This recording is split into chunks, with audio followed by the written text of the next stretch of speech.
Bienvenidos a esta isla donde el periodismo no está cercado, donde no se deforma la realidad por militantes de un lado y del otro. Por suerte, algo primitivo está surgiendo, una especie de grito o un ladrido.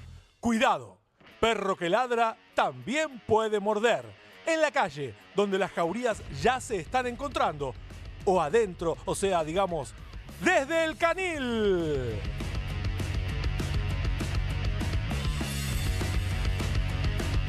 Scott Bessent a los gritos en la Casa Blanca.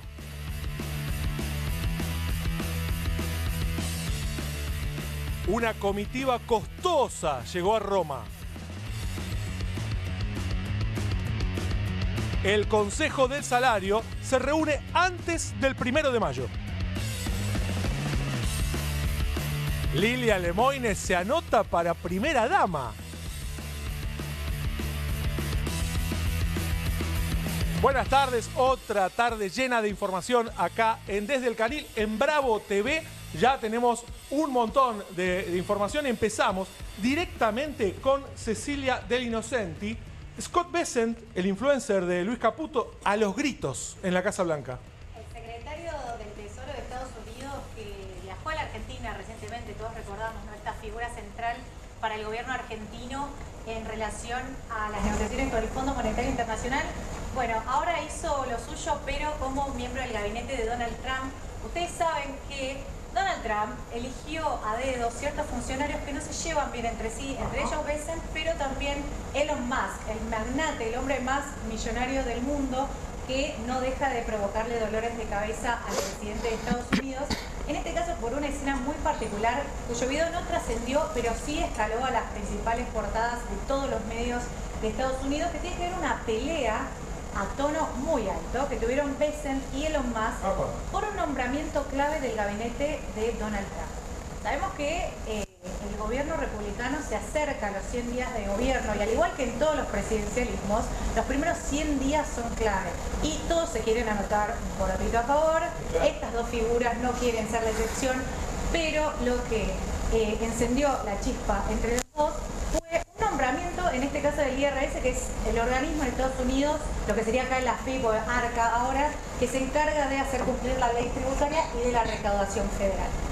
El tema fue básicamente que Elon Musk, que está en retirada del gobierno de Estados Unidos porque está peleado con todo el mundo, lo acusó a Scott Bessent de ser un agente de Soros, o sea, George Soros, ¿no?, el magnate ligado al Partido Republicano, porque Bessent básicamente lo que hizo fue quitarse de la influencia además en un nombramiento en este organismo que básicamente regula todo lo tributario y tiene que ver estrictamente con el área que maneja Scott Bessent, ¿no?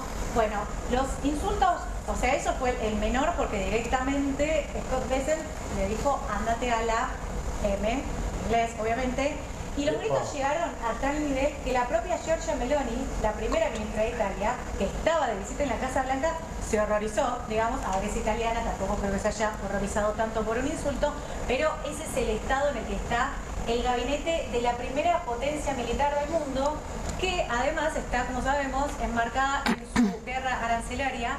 Y ocurrió también en un momento clave como fue el anuncio de que nuestro ministro de Economía, Luis Caputo, va a viajar para reunirse con quien es como una especie de influencer para él, ¿no? Aquella persona del gobierno de Estados Unidos que defiende todo lo que fue el paquete fiscal, monetario y cambiario de la Argentina. Ahora, ¿Elon Musk se va o no se va? Porque venían diciendo que se iba.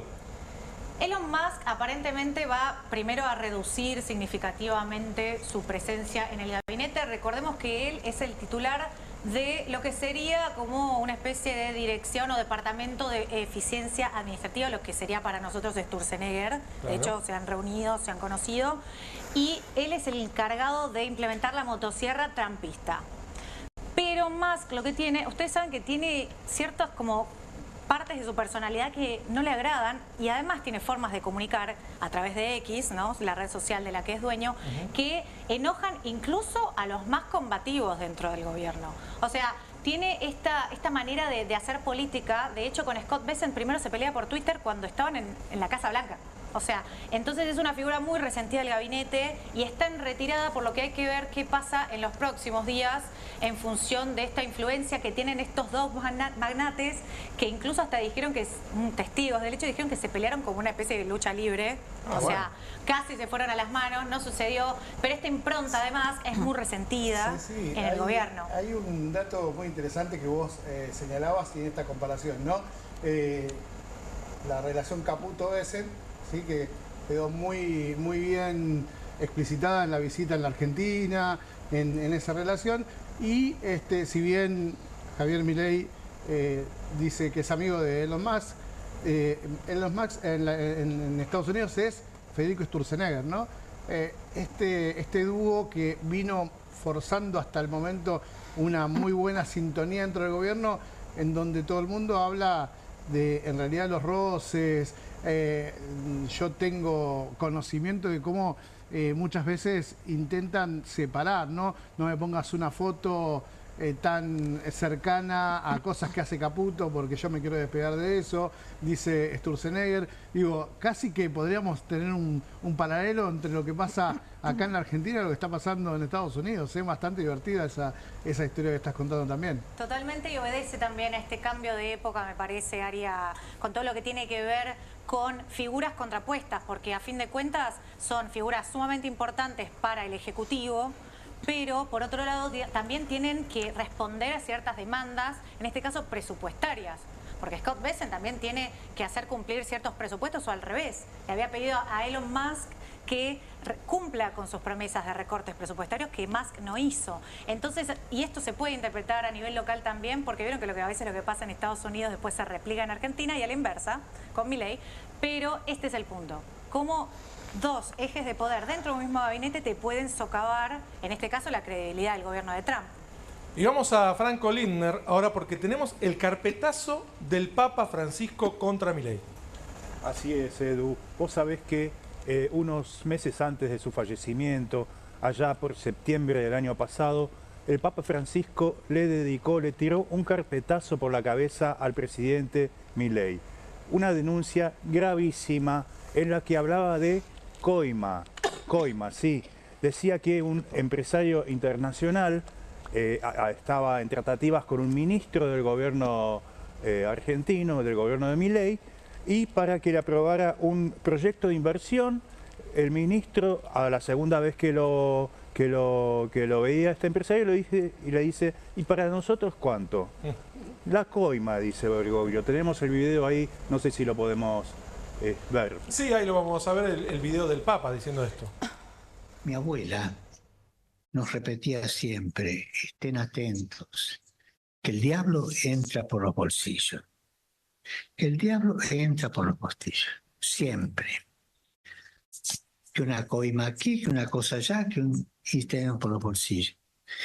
Me contaba un emprendedor internacional que estaba haciendo en Argentina inversiones de extensión de eso que ellos llevaban adelante, que trabajan muy bien y hay un buen acuerdo, que fue presentar al ministro el nuevo plan de nuevas extensiones. Y el ministro atendió muy bien y le dijo, déjemelo. Y ya lo van a llamar.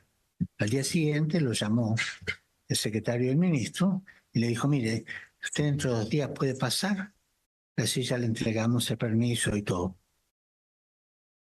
Él pasó, le entregó todos los papeles, la firma, y cuando él se estaba por levantar le dice, ¿y para nosotros cuánto? ¿Y para nosotros cuánto? La coima, ¿no? El diablo entra por el bolsillo, no se olviden. La coima, directamente. Tremendo lo que dijo el Papa Francisco sobre lo que estaba pasando ya por entonces en el gobierno de Milei. Esto fue en el marco de un encuentro con movimientos sociales, con organizaciones sociales, estaba Juan Grabois, y obviamente hubo una respuesta del vocero Adorni. ¿Qué dijo Adorni? Dijo, respetamos su opinión, pero no tenemos por qué compartirla. Su opinión. O sea, estaba diciendo, acá hay una coima, no Más es una opinión y un opinión, dato chicos. ahí, ¿no? Está diciendo, son unos coimeros. Respetamos su opinión, pero no la compartimos. Terrible la respuesta de Adorni. ¿Y tenemos una pista de quién era Eso coinero? está en la justicia, ahora te cuento. No hay pistas porque el Papa no llegó a declarar ante la justicia. Hubo un abogado que lo conoce al Papa, se llama Jorge Monastersky, que hizo una denuncia ante la justicia, se abrió una causa y pidió que el Papa Francisco, como es un jefe de Estado, también es el jefe del Vaticano, y estaba hablando de una coima de otro Estado, se presentara a declarar ante la justicia. La causa nunca se movió. Bergoglio ya sabemos que no va a poder declarar, así que eso quedó en la nada. Pero el tema de las coimas para Bergoglio habla de una insensibilidad social, porque es plata que no se destina a otros lugares donde sí se necesita. Insensibilidad social que también tiene que ver con, por ejemplo, una represión salvaje, desmedida, como la que en la calle aplica este gobierno, cosa de la que también habló Bergoglio ese mismo día. No sé si lo podemos ver. Ahí lo vamos a escuchar. Una represión, un filmado de una represión, hace una semana, menos quizás.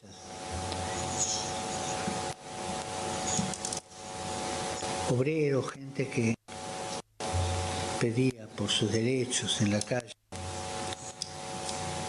Y la policía la rechazaba con una cosa que es lo más caro que hay. Ese gas pimienta de primera calidad. Porque no tenían derecho a reclamar lo suyo. Porque eran revoltosos, comunistas, no. Y el gobierno se puso firme. En vez de pagar justicia social, pagó el gas pimienta, le convenía. Pocas veces tan claro, ¿no? El Papa hablando de la actitud y la actividad de un gobierno. El gobierno se puso firme, en vez de pagar justicia social, pagó el gas pimienta, dijo el Papa Francisco. De primera calidad, carísimo, además. Tiene un tema con la corrupción, Bergoglio tenía un tema con la corrupción que lo sublevaba la corrupción. Me acuerdo un Tedeum del año 2006, donde al kirchnerismo en la Catedral Metropolitana le hablaba de negocios ya, de la cultura de los negocios ya, apuntando a la corrupción del gobierno kirchnerista. Me acuerdo también de uno de los temas que lo alejaba de Mauricio Macri. Uno de los temas que lo alejaba de Mauricio Macri eran los talleres clandestinos de la familia Aguada, que tienen la tienda de ropa Aguada. Juliana Aguada es la cabeza del emprendimiento y su mamá era la fundadora, Pommy Baker. Un día Pommy Baker fue al Vaticano con un grupo de notables argentinos interreligiosos a verlo al Papa. Lo sentó en primera fila, la sentó en primera fila a Pommy Baker y le dio un sermón, una homilía sobre el trabajo esclavo y la explotación. Sabía bien con quién estaba hablando.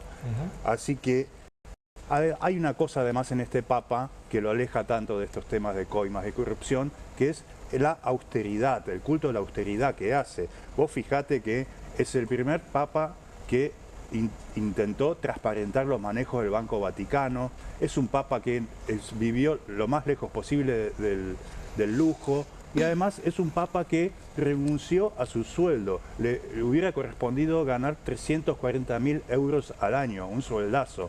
Dijo no. No, renunció plata si necesita. Renunció a su sueldo. Y que le quedaron $100 o algo así. Y muere con un capital de $100. $100, ese es su capital al momento de fallecer. Y Franco, me imagino que no hay tanta coima en Alemania, pero ¿cómo se dice coima en alemán? Hay y mucha también. Se dice Bestechungsgeld. Bueno, no lo voy a repetir. Vamos con Natalia Lavacarezza. Una comitiva costosa llegó a Roma. ¿Sabes que le quería agregar algo a Franco con respecto a todo esto del Papa, ¿no? Contaba recién Franco esto de la denuncia que hizo el Papa en su momento. A los pocos días comenzó a correr el rumor de que ese ministro podía ser Mario Russo, el ministro de Salud en ese momento. Lo contaron en Clarín, sí. Exacto, lo contó Bonelli en Clarín. Y entonces ahí viene la polémica, porque a los pocos días va Sandra Petovelo a visitar al Papa, la ministra de Capital Humano, y aparentemente es ella la que le habría dado esta versión o este nombre al Papa. Ella después lo desmintió, que fue así, pero bueno, se decía que por esta supuesta coima lo habían echado a Mario Russo del Ministerio de Salud de la Nación. Quería como culminar la historia esa de cómo había terminado, ¿no? Eso que después tuvo sus consecuencias, salió públicamente. Sí, pero bueno, fíjate que judicialmente está muerto el tema. Muerto, y sí. Bueno, hablando esto del Papa y de Milei, llegó esta tarde a Roma, ya lo estaban esperando periodistas, españoles, argentinos, en la puerta del hotel que intentaron ocultar. Hoy preguntaba yo a gente de presidencia, bueno, ¿dónde va a estar hospedado el presidente? Algo habitual, que es lo mínimo que te informa. No te digo que me digas la agenda completa de lo que va a hacer. No te lo podemos dar por cuestiones de seguridad. Entonces, bueno, yo dije, bueno, me voy a poner a investigar dónde había ido la última vez, ¿no? Que fue a Roma el presidente. Bueno, fue al Hotel Intercontinental y casualmente, luego de que lo estaban esperando, cuando llegó los medios, llegó el presidente con toda la comitiva de 7 funcionarios, estaban ahí en el Hotel Intercontinental. Yo entré a mirar la página y digo, a ver cuánto sale este hotel. Debe ser barato. La habitación más baratita, o sea, la básica, ¿no? Que no es la que va. El presidente sale 1.200 euros la noche, ¿no? O sea, está bien, ellos van a estar 2 noches. Tranqui. Cama King, por lo menos tienen. Esa es la más barata, o sea, de ahí, de $3.000 para arriba, para el target presidencial, ¿no? Y Milei llega con una comitiva. Él dijo que era chiquitita, ¿no? Pero bueno, la verdad no es tan chiquita porque lleva 7 funcionarios y a eso le tenés que sumar el jefe de la Casa Militar, la seguridad presidencial, el cuerpo médico presidencial, la gente de redes, porque siempre lo filman, bueno, los asesores de cada uno de los ministros. No menos de 70 personas deben y ser. por lo menos yo había contado entre 30 y 40, pero bueno, es un viaje costoso que hoy no nos vamos a enterar el costo. Generalmente se pasa el resumen en lo que tiene que ver con, lo suben a una página de internet que dicen los gastos que tiene la presidencia una vez que culmine el viaje. Va a estar pocos días, ya mismo el sábado a la noche, después de que participe del entierro del Papa Francisco en lo que va a ser primero la ceremonia de jefes de Estado, que se va a hacer en San Pedro, y después en la Basílica de Santa María la Grande, que es donde va a terminar enterrado el cuerpo del Papa Francisco. Milei va a tener un lugar privilegiado en primera fila, obviamente por ser el jefe de Estado argentino, el país del cual era oriundo el Papa Francisco. Va a estar muy cerquita la primer ministro italiana. Seguramente le van a dar un lugar preferencial al presidente de Estados Unidos, Donald Trump. Pero bueno, he preguntado, bueno, ¿hay alguna posibilidad de algún cruce, de alguna reunión? No va a haber reuniones bilaterales, me decían hoy en la Casa Rosada, no está previsto. Puede ser que se crucen en una entrada, un saludo, un gesto de manos, pero nada de reunión, incluso informales ni formales. Nada. Nati, ¿es cierto que llegó tarde Milei? A ver, se dice que llegó tarde porque obviamente lo que fue la peregrinación de los fieles a ver los restos del Papa Francisco tenía una hora de culminación, que era hoy cerca de las 5 de la tarde, y Milei llegó después, no llegó a esa ceremonia, digamos. No era la intención del gobierno tampoco asistir a visitar al féretro, a cajón abierto, digamos. No lo va a ver en esas circunstancias, lo va a ver a cajón cerrado y ya con, digamos, con la ceremonia oficial que prepara el Vaticano. Entiendo que van a ser más de 50 jefes de estados, dirigentes políticos de todo el mundo, más de 100 invitados, por lo cual es algo multitudinario. Va a ser, arranca a las 5 de la mañana, hora argentina, mañana. Así que, bueno, van a estar obviamente todos los canales de noticias siguiendo el minuto a minuto de lo que va a ser esta histórica ceremonia. Todos los ojos del mundo mirando eso.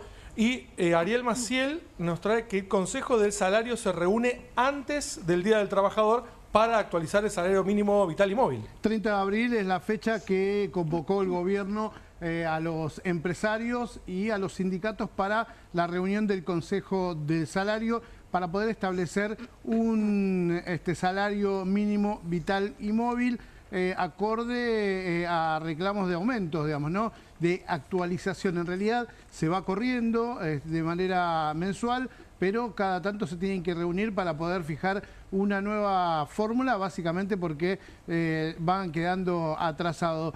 ¿Qué es lo que van a pedir los gremios? Una actualización entre el 110 y el 120%. Claramente creen que no van a lograr ese plan, más teniendo en cuenta que el gobierno está topeando las homologaciones de acuerdos sindicales que están por encima de lo que ellos esperan como expectativa de inflación. Dicen que no pueden soltar más de eso y no homologa aquello que está por arriba de esos porcentajes. En su momento era el 1% más o menos mensual, ¿no? Pero bueno, ya la inflación se fue casi a 4. Claro, digamos, a ver, se quedaron con el crawling peg que desapareció. En realidad, bueno, más o menos, ¿no? Porque hubo una devaluación, ahora vuelve ese crawling y del 1% y quieren mantener, dicen para muchos, es una teoría de la economía, ¿no? Si suben los sueldos como costos, empiezan a subir también los alimentos, en realidad todos los productos finales, y eso aplica a la inflación. Ahora, te decía, los gremios 110, 120%. No nos van a dar eso, dice. Entonces, por lo menos esperamos que sea un 70%. ¿Por qué estamos hablando de estos números?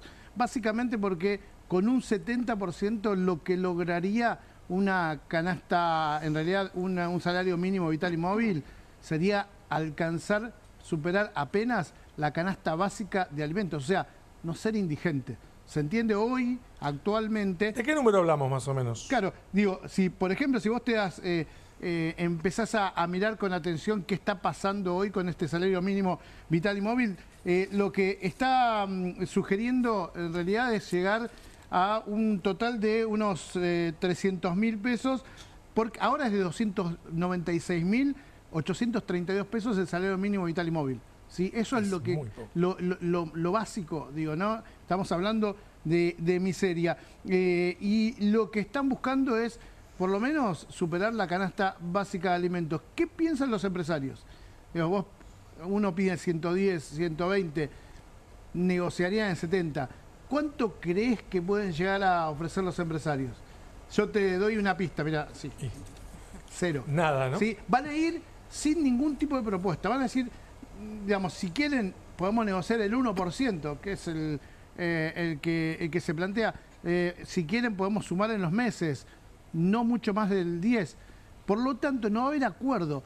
Vos decís, ¿y esto qué va a suceder? Bueno, va a terminar pasando lo que viene sucediendo en todos estos últimos tiempos durante el gobierno de Milei. Decretazo. El decreto de parte del gobierno diciendo cuál es el salario mínimo vital y móvil, argumentando que no se pusieron de acuerdo los empresarios y que con los sindicatos, y que esto, bueno, va a ser una medida salomónica, ¿no? Entonces, ese es el contexto en el que se va a debatir este salario mínimo vital y móvil. Pero ¿cuál es el contexto en real, digamos, no?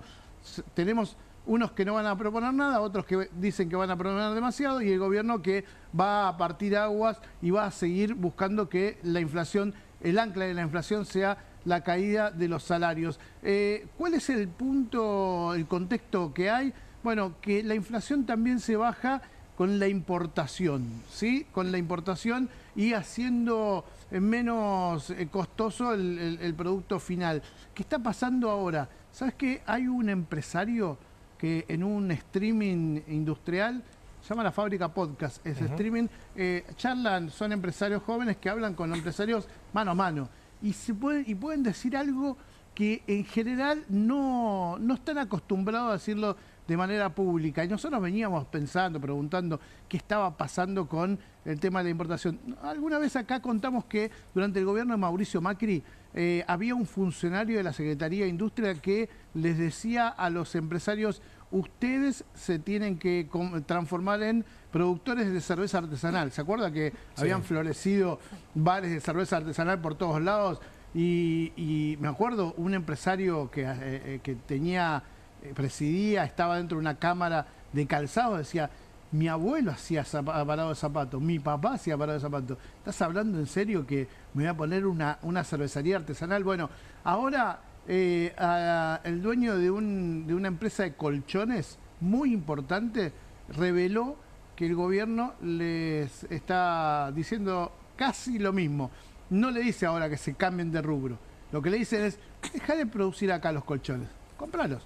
Traerlos importados y bajar el precio. Ariel, si volvemos al salario mínimo vital y móvil que decías, está abajo incluso de lo que es la inflación, la jubilación mínima. Sí, claro, es realmente en el piso. Claramente estamos hablando de un salario vital y móvil inexistente, simbólico. Como la boleta de luz, ¿no? más o menos. No, claro, olvídate, no tenés, digamos, ¿Te vino eso? Depende de... Ahí está el colchonero del que hablábamos. Ahí ¿ves? está, sí, exactamente. Que ahí estaba hablando que le decía, bueno, está cayendo el consumo, está caro, necesitamos cuotas, ¿cómo hacemos las cuotas? Bueno, básicamente importa que te va a salir más barato. Y seguimos con el tema económico porque Eugenia Mucio va a hablar del Banco Nación, que está un paso más cerca de la privatización. Sí, así es. En realidad hay una movida que pasó esta semana que en realidad lo acerca un poquito. A ver, Banco Nación estaba en la lista de privatizables de la ley Bases, que después se fue modificando, quedó por fuera de esta lista y hace muy poquito, hace unos meses, el gobierno la quiso transformar en SA, ahora tiene una medida cautelar, todavía no lo puede hacer, pero que demuestra que está en camino a la privatización. Hubo un movimiento medio oculto durante esta semana, que fue la salida del Banco Nación de Abapra. Abapra es la entidad que reúne a los bancos provinciales, municipales de todo el país y que el Banco Nación preside. Y digo preside porque todavía no se aceptó siquiera la carta de renuncia, que la tiene que incluso aceptar el propio titular del Banco Nación, que es Daniel Tillard. Se envía esta carta de renuncia en completo silencio, sin dar ningún tipo de explicación, ni desde Abapra, ni desde el Banco Nación. Y bueno, empezamos a averiguar un poco qué es lo que estaba pasando. Por un lado, hay un enojo hacia adentro de Abapra, porque hubo un momento en el que, y seguramente hayan visto las noticias, de que el Banco Nación está sacando sucursales de municipios que suben las tasas municipales o de provincias en las que también subieron los ingresos brutos. Bueno, cuando empiezan a subir las provincias y los municipios estos ingresos brutos, hay un comunicado en conjunto de los bancos nacionales, privados y los bancos internacionales también privados, ABA y ADEVA, son muchos nombres, pero son las diferentes entidades que según el origen del capital de estos bancos se agrupan, diciendo, bueno, que era un exceso, obviamente quejándose de estos impuestos. Abapra se suma, porque el Banco Nación se quiere sumar. Entonces, ¿qué pasa? Va en contra de los intereses de los bancos municipales, cooperativos y provinciales que están dentro de Abapra. Empezó a crecer la tensión respecto de eso y hubo una reunión en la que dicen que Tillard dijo, bueno, yo igual, si ustedes quieren, yo me voy, soy lo suficientemente grande para irme solo. Y esa es la excusa política que encuentra el Banco Nación para irse ahora de esta agrupación. Pero ¿qué pasa detrás de esto? Hay un pedido del FMI muy expreso, si leen con detalle lo que es la letra chica del acuerdo que nos dio los 15.000 millones de dólares o que le dio al gobierno, que es que las privatizaciones tienen un rol fiscal, un rol en la meta fiscal del Fondo Monetario Internacional, y el fondo pide o le pone el foco a todas las que dijiste que ibas a privatizar en la ley Bases, las vas a tener que privatizar. O sea, el FMI te manda a privatizar. Exacto. Entonces, ¿qué pasa? El Banco Nación estaba en esa lista, se salió de esa lista, se está buscando por otro lado privatizarla. Otra de las acciones que quiere hacer el gobierno con este banco es enviarla a Wall Street, que cotice en la bolsa de Nueva York, y para eso teme que le pase lo que hoy, por ejemplo, pasa con YPF. YPF, empresa estatal, en realidad con participación mayoritaria estatal, pero tiene la silla más importante ahí, el gobierno. Es considerado hoy en día un activo de riesgo. ¿Por qué? Porque las decisiones del gobierno inciden en lo que pase con YPF. Entonces fluctúa mucho en la bolsa de Nueva York. Tanto Banco Nación como también hay otras empresas como AISA, como Metrogas, son las que el gobierno quiere salir a cotizar en bolsa y quiere que para llegado ese momento se haya desprendido de todo lo público. Ahora una cosa es Todo lo cotizar en público, bolsa sí. y otra es que alguien lo compre. ¿Puede pasar que el Banco Nación sea comprado por un banco internacional más grande? Falta mucho, pero no es ilógico pensarlo. ¿Por qué? Porque hoy el Banco Nación tiene una cartera de clientes enorme. Es el banco más grande de toda la Argentina y es sobre todo el que sostiene los créditos productivos, los créditos al campo, los créditos al consumo.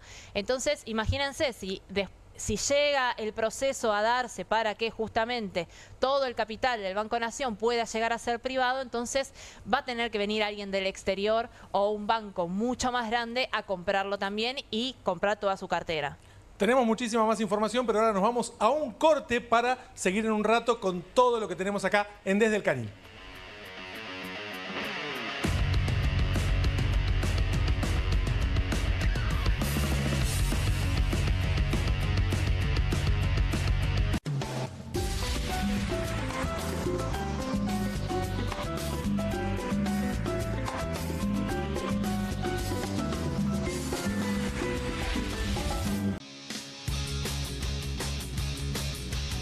Soy Casta, con la conducción de Carmela Bárbaro.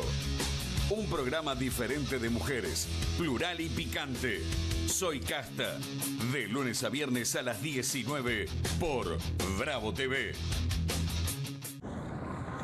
¿El dolor de garganta arruinó tu día? Confía en Strepsils para darlo vuelta. Su doble efecto actúa de manera local, aliviando el dolor y la inflamación en tan solo 2 minutos. Y con un efecto duradero de hasta por 4 horas. Decile chau al dolor de garganta con Strepsils. Qué bien me caen los que viven como si nadie los estuviese mirando. La que no se queda en el fueguito. ¿Ves como si nadie te estuviese mirando? Confía en tu frescura. Topline. Seguí la línea de tu frescura. 1, 2. Bueno, dale, arranca. ¡Pará! ¡Mike! Van a hacer el video con el inodoro con manchas de sarro. Pero si siempre uso lavandina. Eso no lo remueve. ¿Por qué no probás limpiando con Harpic? Que llega a los rincones más difíciles eliminando por completo el sarro y desinfectando. ¡Vamos!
Seguimos en Desde el Canil y ahora con mucha más información tenemos a Cecilia Del Innocenti con el tema del Vaticano. Otra vez en el Vaticano se prepara para ser el epicentro de la política mundial en el funeral del Papa Francisco. Seguimos hablando del Papa Francisco, posiblemente por los próximos días, no solamente por el cónclave de quien será su sucesor, sino también por el funeral, como decías, que tiene un simbolismo político crucial, más allá del sentimentalismo detrás de todos los católicos que respalden al Papa argentino. Todo el mundo va a estar mirando lo que pase mañana sábado en la Plaza de San Pedro y en la Basílica también, porque va a albergar a al menos 50 jefes de Estado y de Gobierno y 10 reyes, que bueno, son jefes de Estado también, pero otras 130 delegaciones del mundo, es decir, es un evento mundial en un contexto complicado, no solamente por la guerra arancelaria que ordena Donald Trump desde Estados Unidos, sino también porque estamos en un momento de escalada bélica en distintos puntos del mundo. Recientemente pasó, por ejemplo, entre India y Pakistán, dos potencias nucleares que están al hilo de la guerra de manera directa. Entonces, digamos que se encuentren todas estas figuras en el Vaticano no va a ser un dato menor. En este caso, me parece que más allá de los presentes, ¿no?, que ya confirmaron, Natalia hablaba de Milei, de Macron, el presidente de Francia, o mismo también otras figuras como Donald Trump o el príncipe de Inglaterra en representación del rey Carlos III, también están los grandes ausentes del próximo sábado. ¿Quiénes son? Tiene que ver con las órdenes de arresto que emitió la Corte Penal Internacional. Recuerdan, lo hemos hablado el miércoles pasado y en otras oportunidades, ¿no? Esta Corte de la Haya que hace de fiscal hacia presuntos criminales de guerra o criminales de lesa humanidad en función de las distintas guerras. En este caso hablamos particularmente del primer ministro de Israel, Benjamin Netanyahu, del presidente ruso, Vladimir Putin, y después podemos hablar un poquito, Edu, de China, pero estas dos figuras van a ser los grandes ausentes de la tarde del sábado. Nicolás Maduro tampoco va. Nicolás Maduro tampoco. Con esto de también la posibilidad de que pueda llegar a quedar detenido por algún delito. Sí, lo cual Qué escándalo si llegara alguno y quedara detenido ahí, ¿no? No, igual está bueno lo que plantean, porque en realidad es una pregunta que todos nos hacemos y efectivamente estas órdenes de arresto tienen la posibilidad de ser cumplidas. Tenemos un antecedente, el expresidente Duterte de Filipinas, que ha sido detenido y está preso en La Haya, por ejemplo. En el caso de Vladimir Putin y Netanyahu no van a ir, pero igual no podrían ir presos porque todavía Italia no presentó todo el debido proceso legal para que efectivamente la justicia y la policía pueda actuar sobre líderes mundiales, porque todos los países que adhieren a la Corte Penal después tienen mecanismos internos para hacer efectivas las órdenes de arresto. Y en el caso de Maduro es interesante el caso porque si bien está siendo investigado por el fiscal Karim Khan de la Corte Penal Internacional, todavía no hay pruebas suficientes para emitir una orden de arresto, a diferencia del premier israelí y el presidente ruso. Ellos no van a ir, van a mandar, en el caso de Vladimir Putin, él defendió a Francisco como uno de los promotores del humanismo a nivel global. Curioso, porque hace 2 días mataron a 70 civiles en Ucrania, pero va a mandar a un alto funcionario, al ministro de Cultura, la ministra de Cultura, y en el caso de Netanyahu ni siquiera va a mandar a ningún representante del gobierno de Israel. Va a ir directamente el embajador acreditado en el Vaticano en representación de los israelíes, a pesar del acercamiento que el Papa Francisco impulsó a nivel interreligioso, pero que recordamos que fue muy crítico con el accionar de Israel en Gaza. Veremos entonces, sí. No, le quería preguntar, porque ahí lo veíamos a Lula, ¿no? A Lula da Silva, que también se está viendo como una figura de relevancia, sobre todo para la Argentina, ¿no?, que tiene una muy mala relación con Milei. Digo, ¿cuál va a ser la importancia de su presencia también? Bueno, Lula da Silva, más allá de esto que mencionabas, tenía una cercanía particular con el Papa Francisco por una cuestión de afinidad de agendas, ¿no? Y de afinidad ideológica en términos de todo lo que es la agenda de poner en primer lugar, puede ser el lado discursivo, también presupuestario, esa es otra discusión, a todo lo que es los marginados, los pobres. Desde ese lugar, el Lula da Silva es importante su presencia porque recordemos que Brasil es un foco del avance de las iglesias evangelistas. Entonces, cuando al Papa Francisco en 2013 lo designan Papa, no fue casualidad por una cuestión del avance en América Latina, ¿no?, de las corrientes evangelistas. Y para cerrar, tema China es importante porque el Vaticano, y este es un dato interesante, es uno de los microestados o estados que reconocen a Taiwán como un país independiente, la línea roja de China para todo aquel que quiera relacionarse con ellos. Entonces, esta tensión que registran los dos estados puede influir, más allá de que China no lo confirmó, se espera que manden a alguien. Alguien va a ir, pero no el presidente o el primer ministro. Y veremos desde mañana a las 5 de la mañana de nuestro horario todo lo que va a pasar, porque va a haber miradas, fotos, los ausentes, los presentes. Ahora vamos otra vez con Franco Lindner, con un tema que yo desde que dimos los títulos que estoy esperando este tema. Lilia Lemoyne se anota para primera dama. ¿Por qué Milei le tiene prevención? Vos sabés, Edu, que desde que quedó vacante el casillero de primera dama, desde que se fue Yuyito, empezó la pelea por la sucesión. Se fue Yuyito y arrancó la sucesión. Y la que se anotó antes que ninguna es Lilia Lemoyne. La diputada, rey muerto, rey puesto, no tanto hablar de reyes. La diputada, cosplayer, maquilladora de Milei, con una relación intermitente previa con Milei, en los medios dijo que Milei había sido el amor de su vida. ¿Podemos verlo el video, por favor? Ahí lo vemos. Una noticia que pasó, no sé si desapercibida, pero opacada obviamente por la noticia de fallecimiento del Papa, es la separación de Javier Milei con Yuyito González. Vos habías estado en esa entrevista que dio Javier Milei, donde Yuyito estuvo presente, me acuerdo que estuviste ahí. ¿Qué pensás de esa separación? Lamento que no haya funcionado, pero pasa. O sea, que gente buena, que se quiere, de pronto decida no estar más junta, es algo habitual, nos pasa a todos. ¿Te llevas bien con Yuyito González? Sí, muy bien, muy bien. Más allá de que habías manifestado que tenés un amor platónico con Javier Milei. No dije platónico, pero... ¿Cómo dijiste? No. En todo caso, el amor de mi vida de mi lado, y cabe aclarar eso para una persona que está en pareja, que en todo caso habrá sido mi gran amor, pero no viceversa. Hay una aclaración ahí para una persona que está en pareja. Ya no está en pareja, así que ahí hay un lugar para... Edu, llevaba horas soltero el presidente y sale Lemoyne a decir que es el amor de su vida. ¿No? Sos el amor de mi vida. ¿Ella es la que lo maquilla al presidente? Sí, siempre. No sé si hay mucho amor ahí. Bueno, ahora te voy a explicar eso. O sea, porque ese día es el único que deja. Lo maquilla mucho porque lo quiere mucho. Ahora vamos, paciencia. Ese día ella no viajó porque fue una de las peleas. Hay un video en streaming donde la propia Lemoyne dice que ella es poco para él. Digo, porque él, digamos, él es demasiado... Sería demasiado para ella. Considera una divinidad. Claro. Ella coincide con él en que es un elegido por Dios. Ella cree que eso es cierto, igual que Milei. Mira, algún tipo de poder tiene sobre Milei, porque acá es donde se pone interesante el tema.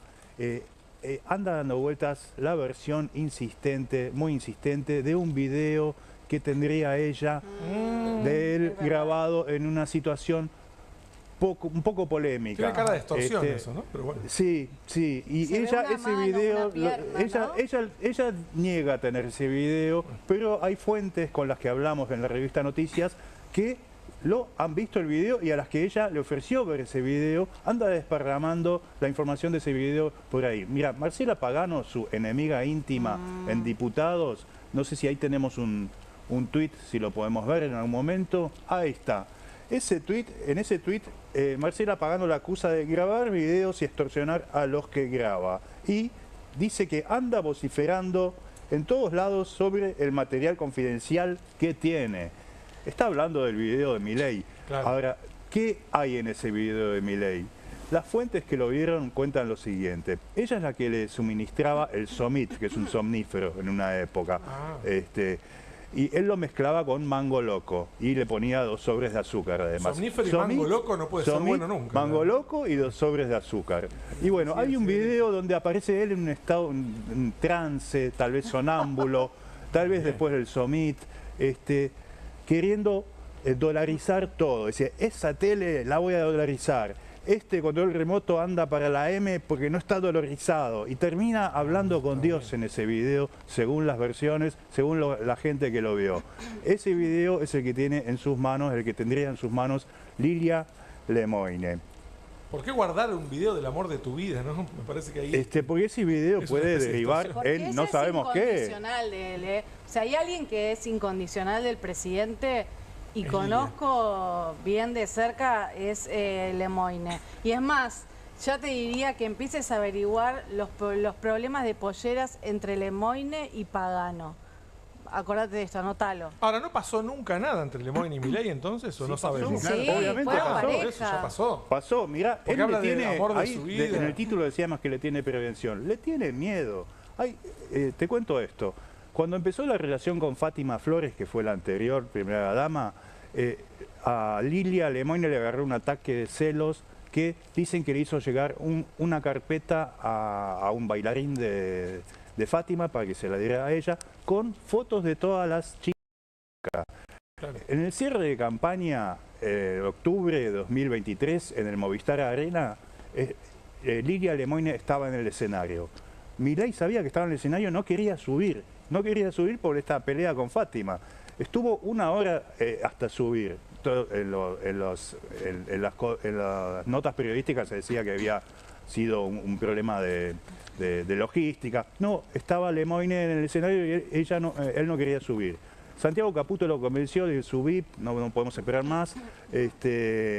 Total, no vas y no la saludás, no tenés que saludarla. Mucho problema de pollera. Subió y después de hablar, después del discurso, saludó a todos, menos a Lilia Lemoine. ¿Qué hizo Lilia Lemoine? Se fue corriendo al programa de Babi Echecopar y dio una nota escandalosa. Vamos a tener que seguir con esa novela después. Y hablando de campaña, aparece un personaje inesperado. Natalia Bacareza nos va a contar. Wanda se suma a la campaña acá en Buenos Aires. Parecería, ¿no? Porque, a ver, fue tendencia en las últimas horas un video que subió Wanda Nara. ¿Qué le podríamos decir? Conductora, modelo, empresaria, representante. ¿Cuál? Cantante ahora. Cantante, también cantante. Bueno, tiene, sí, en todos los rubros, bueno, y parece que también se mete un poquito en la política, ¿no? Mira, ¿quieren escuchar lo que le pide Wanda Nara al presidente de la Nación en plena campaña electoral? Y hubo varios que se engancharon a esto. Ahora lo vamos a ver, aprovecharon este reclamo de Wanda Nara al presidente de la Nación. A ver qué le pide Wanda al presidente. Para nuestro presidente, no sé si lo va a ver o alguien se lo puede hacer llegar. Queremos ver de incrementar, no sé si es a él al que nos tenemos que dirigir, que los perritos puedan entrar a los supermercados. Estamos muy mal acostumbradas de otros países donde vivimos y me encantaría adoptar las cosas buenas de otros lugares, que se puede ir con los perros a donde quieras. Porque me quedé fuera todo. Porque Franchi no quiere entrar al supermercado porque tiene que dejar a Cookie atada. Y bueno, nada, y los dueños de los perros tienen que ser responsables, venir con toallitas, esa sería la idea de mi plan. Que vengan con las toallitas para limpiar si el perro hace algo y las bolsitas. Pero bueno, nos quedamos acá con Cookie afuera del supermercado. Nos dejaron afuera. Claro, Wanda está en otro level, chicos. Nosotros acá tenemos también varias cosas, porque nosotros tenemos nuestras mascotas acá guardadas, también dentro de los caniles. Estamos esperando que en realidad las traiga Milei algún día. Imaginarias, exactamente. Pero yo le cuento un poco a Wanda Nara que en la ciudad de Buenos Aires hay algunas plazas que tienen bolsitas para que los dueños de las mascotas levanten las necesidades de sus mascotas, ¿no? Pero ella quiere que haya también en los supermercados. Hay en Estados Unidos y en algunos otros países europeos esto de que podés entrar. Es más, creo que en la Argentina hay un shopping que podés ir con mascota, que no me acuerdo cuál es, si alguno se acuerda. No, pero sería distinto a un supermercado porque está al alcance del perro cualquier cosa que quiera comer en una góndola, ¿no? Sería un poco complicado. Claro, el Bobby cerca de la parte de la carne, hay que atajarlo. Bueno, pero la idea es que uno lo pueda llegar a controlar. Sí, o si se utiliza en otro lado. Antes uno no se imaginaba. En Ramos, yo soy de Ramos Mejía y ahí me deja entrar con el perro a todos lados. ¿Viste? O sea, es como muy local. Muy local. Pero las preocupaciones de Wanda son un termómetro social. Se lo pidió al presidente. El presidente no le contestó. Pero sí hubo otros candidatos de la ciudad de Buenos Aires que le contestaron a través de las redes sociales, un poco enganchándose de esta tendencia de Wanda Nara, que hizo este pedido al presidente de la Nación. No sé si lo tenemos. Uno de ellos es Yamil Santoro. A ver si lo tenemos a la No, ese es la reta. A ver, déjalo el de la reta, que ahí le manda ese mensaje. A mí me importan las mascotas, dice. De hecho, vamos a impulsar junto a Emanuel Ferrayro, claro que es uno de los candidatos que lo acompaña, que pueden ingresar a todos lados con sus dueños, incluido en el transporte público. A todos chicos. lados, dijo. ¿Qué supermercado? Transporte público es un tema de la ciudad y no del gobierno nacional. Mirá si viajás en el tren. Un lugar para la bicicleta y otro para los perros. ¿Viajarías en el subte, en el tren con tu mascota, a los bancos? Caniles en los trenes. Bueno, no sé, si no son peligrosos, viste que hay algunos que te ladran y hay que tener un... El shopping donde se puede entrar es el Alto Avellaneda, donde se puede entrar con algunas ¿viste? condiciones, Yo había visto ¿no? algún shopping Con algunas condiciones particulares, pero se puede entrar. Y tenemos también el tuit, ¿no?, de Yamil Santoro, otro de los candidatos también a la legislatura de la ciudad. Otro de los Santoros también. Otro Santoro. Este es el Santoro, no voy a decir si es el bueno o el malo, porque Un Santoro. El de derecha, vamos a decir. El ex Libertad Avanza, el ex libertario, no sé si lo tenemos. Lo tenemos ahí. ¿Está? A ver si lo tenemos, el tuit, que también se agarra de este mensaje de Wanda Nara, donde, a ver qué dice. Hola Wanda, quería contarte que vi tu video pidiendo que se resuelva la posibilidad de que tu hija y el resto de las personas puedan entrar a supermercados y otros locales con sus mascotas. Acabo de presentar un proyecto de ley para justamente habilitar que aquellos locales que quieran puedan permitir el acceso siempre y cuando tengan las medidas de salubridad correspondientes. Eso ya no va a estar prohibido en la Ciudad de Buenos Aires si se aprueba este proyecto. Pásenlo lindo con Cookie. Rápido, lo pide Wanda Nara y enseguida proyecto de ley. ¿Cómo decía Moria Kazan, Yamil, ¿no? Colgarse de algo, no me acuerdo cómo era. Yamil ya es legislador, ¿no?, por la Ciudad de Buenos Aires, o sea que él va a renovar su banca si llega a acceder en las próximas elecciones que van a ser el 18 de mayo. Pero inmediatamente, bueno, aprovechó la volada y dijo, esta es la mía, esto es tendencia, yo le voy a responder a Wanda Nara.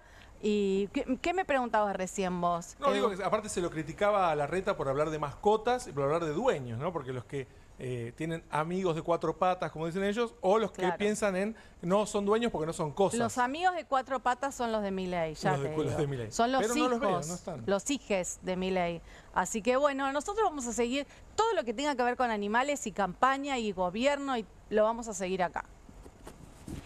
Y ahora vamos con Ariel y con Eugenia, que vamos a hablar de Georgieva en campaña. Seguimos con la campaña, pero nos vamos para el FMI. Exactamente, porque el mundo y la Argentina está mirando qué pasa con el Fondo Monetario Internacional.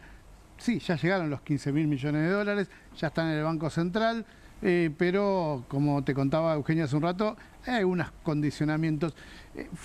Caputo estuvo en la reunión de primavera del Fondo Monetario, Euge. Sí, estuvo estos últimos días en las reuniones de primavera del Fondo Monetario y del Banco Mundial. Y es importante aclarar esto porque Cristalina Georgieva, que es la titular del fondo, estuvo hablando sobre la oportunidad que tiene Argentina hoy en día con las políticas de Javier Milei, y habló también de que no había que dejarla sola. Entonces dijo, ahora con el Fondo Monetario y el Banco Mundial estamos ayudando a la Argentina, no había que dejarla sola en este proceso.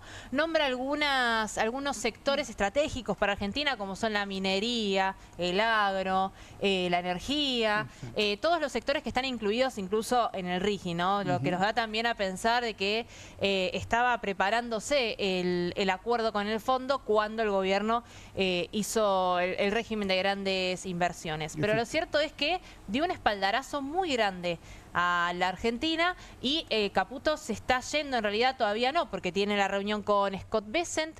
Súper importante esta reunión. Hay algo que dijo Scott Bessent, que es que ahora sí Argentina tendría la posibilidad de un fondo de estabilización cambiaria, que es un fondo que le da a Estados Unidos a los países para ayudarlos de repente si hay algún tipo de shock externo justamente a la política del gobierno, que lo ponga en una situación un poco complicada. Y esto es súper importante en medio de la guerra comercial que está teniendo Estados Unidos con China, porque en los más de 100 acuerdos de este tipo que hizo Estados Unidos con otros países, en algunos ha dado, por ejemplo, líneas de crédito como swaps. ¿Con quién tiene Argentina un swap hoy vigente? Con China. ¿Por qué? Porque dentro de la guerra comercial no es solo los negocios que hacen los dos países, sino también qué moneda estás usando para el intercambio comercial. Ahora, Euge, hay un video de Georgieva que es bastante especial sobre las elecciones. Habla directamente de las elecciones acá en la Argentina y como que estuviera apoyando mucho al gobierno de Milei y queriendo que siga este gobierno, ¿no? O eso es lo que parece. Lo vemos. Lo vemos ahí tenemos el video. Domestically, the country is going to go to elections, as you know, in October, and it is very important that they don't derail the will for change. So far, we don't see that. We don't see that risk materializing, but I would urge Argentina, stay the course. Efectivamente, bueno, ahí la escuchábamos a Kristalina Georgieva hablando sobre las elecciones en la Argentina. Esto generó, y Nati también, digamos, lo puede contar, porque generó reacciones en el mundo de la política muy impactantes, porque, digo, desde la expresidenta Cristina Kirchner al gobernador Axel Kicillof, los volvió a juntar, los volvió a unir en pensamientos Georgieva, porque básicamente se metió en la campaña electoral, digo, ¿no? Empezó... Sí, la injerencia de un organismo, ¿no? Digo, como muchos presidentes o funcionarios evitan meterse o comprometerse con campañas o manifestar una predilección por alguien, bueno, en este caso, un organismo tan importante como el Fondo Monetario Internacional, que luego tuvo que retractarse, ¿no? De lo que no acomodarlo. Ahora vamos a escucharla, pero sea, vos fíjate cómo lo que hablamos hasta hace un rato nada más, lo contaba Franco sobre, y hablaba Ceci también sobre la postura del Papa, evitando venir a Argentina porque nunca quería quedarse en el medio de alguna cuestión electoral. Bueno, Georgieva no tuvo ningún problema, agarró y dijo, la Argentina en las elecciones tiene que definir que tiene que ir para adelante. ¿No? Pero tuvo que salir... Eso no es ilegal, además. El tema es que... Por el derecho internacional, injerencia... ¿no? Injerencia en los asuntos internos de otros países está prohibido por el derecho internacional. Exacto. Entre estados habría que chequear qué pasa con organismos supranacionales o internacionales, en este caso, como el FMI dentro del entramado de Bretton Woods, ¿no? Exactamente. De la ONU. Es raro, sonó rarísimo, porque a la salida de una de estas reuniones, sin querer le preguntaron, la encontraron a Georgieva en la calle, como si nos cruzábamos nosotros acá, y vino alguien y le preguntó, contame un poco más de esto de las elecciones de la Argentina, y dijo esto en el video, casi tratando de suavizar lo que había hecho un rato antes. Elections are for the Argentine people, not for us. What we have learned from experience is that very often, before elections, governments weaken their resolve to reforms. So my message was to the government, stay the course for the benefit of growth in Argentina, for the benefit of the Argentine people. Elections. Básicamente lo que quiso decir en este caso Georgieva es, le estamos diciendo, advirtiendo al gobierno que no cambie el rumbo porque están en medio de elecciones. Que dijo inicialmente, generó una gran reacción y este video vino a suavizar un poquito. Yo le hablaba al gobierno, dice, no le hablaba a nadie más, pero ya se nos fue el programa, vamos a seguir con estos temas. Quédate ahora en la continuidad informativa de Bravo TV. Ya llega Soy Casta y nosotros te esperamos el lunes a las 6 de la tarde con mucha más información desde El Canil. Y recordá, no somos leones, pero somos periodistas de raza y vamos a mostrar los colmillos. ¡Chau!